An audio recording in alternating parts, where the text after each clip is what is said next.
Assalamualaikum warahmatullahi wabarakatuh. Halo teman-teman, jumpa lagi dengan saya, Apoteker Niela. Kali ini kita akan membahas tentang 10 soal endokrin. Kita mulai saja yuk. Soal nomor 1. Seorang pria berumur 42 tahun didiagnosa menderita hipotiroid. Beliau diresepkan levotiroksin. Pasien bertanya kepada apoteker terkait cara mengkonsumsi levotiroksin yang benar. Bagaimana cara mengkonsumsi levotiroksin? Pilihannya ada A. Sebelum makan, B. Perut kosong, C. Dengan susu, D. Dengan jus, E. Sebelum makan. Maka jawabannya adalah B ya teman-teman, saat perut kosong. Karena levotiroksin baik dikonsumsi saat perut kosong. Soal nomor 2. Pasien geriatri diketahui menderita diabetes mellitus. Pasien mendapat obat golongan sulfonylurea dan biguanid. Obat golongan biguanida diketahui menyebabkan asidosis laktat. Organ apa yang memicu asidosis laktat? Pilihannya ada A. Lambung, B. Jantung, C. Hati, D. Ginjal, dan E. Paru-paru. Jawabannya adalah ginjal ya teman-teman, karena asidosis laktat itu terjadi ketika ginjal tidak dapat menjaga keseimbangan asam. Soal nomor 3. Pasien wanita 45 tahun dengan body mass index 31 didiagnosa diabetes tipe 2. Dokter menginginkan terapi obat oral untuk pasien. Sebagai apoteker, obat apa yang sesuai untuk pasien tersebut? Pilihannya ada A. Pioglitazone, B. Gliburit, C. Acarbose, D. Sitagliptin, dan E. Metformin. Jawabannya adalah E teman-teman, metformin. Jadi metformin dipilih untuk mengurangi body mass index.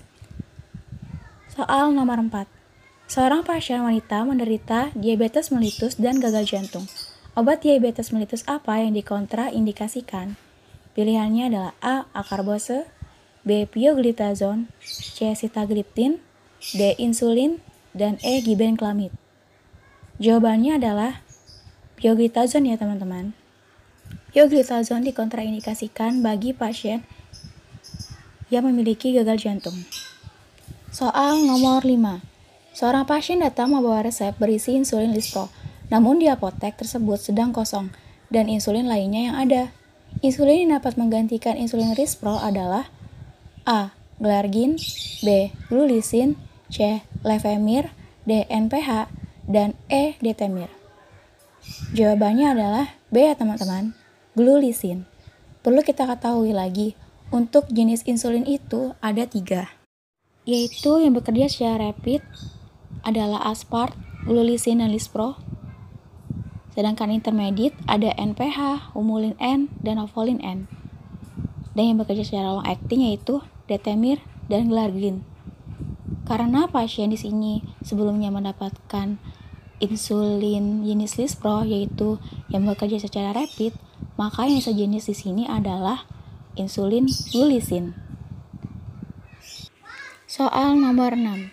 Seorang pria berusia 45 tahun didiagnosa menderita hipotiroid oleh dokter.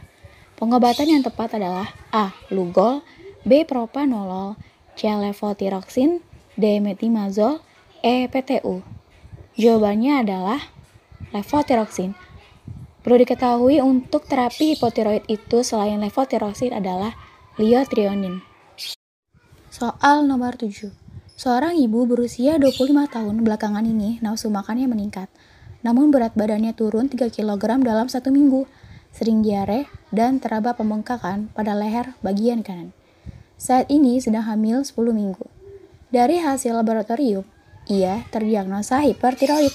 Apakah obat yang dipilih untuk kasus tersebut? Pilihannya adalah A. Metimazol, B. Levotiroksin, C. Propranolol, D. Lugol, dan E. Propiltiuracil. Untuk di sini jawabannya adalah propiltiuracil. Karena pasien sedang hamil pada trimester pertama. Namun, jika pasien hamil pada trimester kedua dan ketiga, maka pengobatannya adalah menggunakan metimazol. Soal nomor 8. Tuan A terdiagnosa diabetes mellitus sejak 3 tahun yang lalu. Dokter menggantikan terapinya karena kadar glukosanya tidak terkontrol. Namun sekarang, Tuan A sering kali buang gas. Obat apa yang diresepkan dokter? Pilihannya A. Sitagliptin, B. Insulin, C. Glimepiride, D. Acarbose, dan E. Glyquidone. Jawabannya adalah D. Acarbose. Karena efek samping dari acarbose adalah buang gas atau flatulen.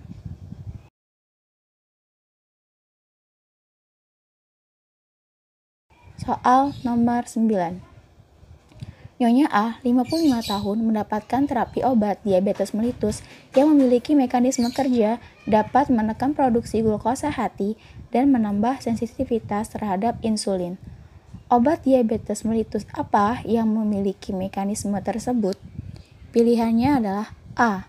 Pioglitazone, B. Metformin, C. Sitagliptin, B. Nateglinid, dan E. Glibenclamide. Nah, untuk di sini mekanisme kerja yang dapat menekan produksi glukosa hati dan menambah sensitivitas terhadap insulin adalah mekanisme dari obat golongan miguanid, yaitu B. Metformin. Sedangkan untuk pilihan A yaitu pioglitazone, pioglitazone merupakan obat golongan thiazolidinedione yang memiliki mekanisme kerja menambah sensitivitas terhadap insulin. Sedangkan yang nomor C, sitagliptin. Sitagliptin merupakan obat golongan dari penghambat DPP-4 yang memiliki mekanisme kerja memodulator inkreatin, meningkatkan sekresi insulin yang diperlukan saat makan. Untuk nomor D, nateglinid. Nateglinid merupakan obat golongan glinid yang memiliki mekanisme meningkatkan sekresi insulin. Sedangkan pilihan E, glibenclamide. Glibenclamide merupakan obat golongan sulfonylurea yang bekerja meningkatkan sekresi insulin. Soal nomor 10. Tuan F, 40 tahun, mendapatkan terapi obat golongan penghambat DPP-4. Obat apa yang dimaksud? Pilihannya A. Dapagliflozin, B. Pioglitazone, C. Sitagliptin, D. Liraglutid, dan E. Nateglinid. Jawabannya adalah C. Sitagliptin. Untuk dapagliflozin merupakan obat penghambat SGLT2. Pioglitazone adalah thiazolidinedione. Liraglutid adalah obat golongan agonis reseptor GLP-1 dan nateglinid adalah obat golongan glinid. Untuk video kita kali ini cukup sampai di sini ya teman-teman. Semoga bermanfaat. Kurang lebihnya mohon maaf. Terima kasih. Jangan lupa like dan subscribe ya teman-teman. Assalamualaikum warahmatullahi wabarakatuh. Salam farmasi, salam apoteker muda.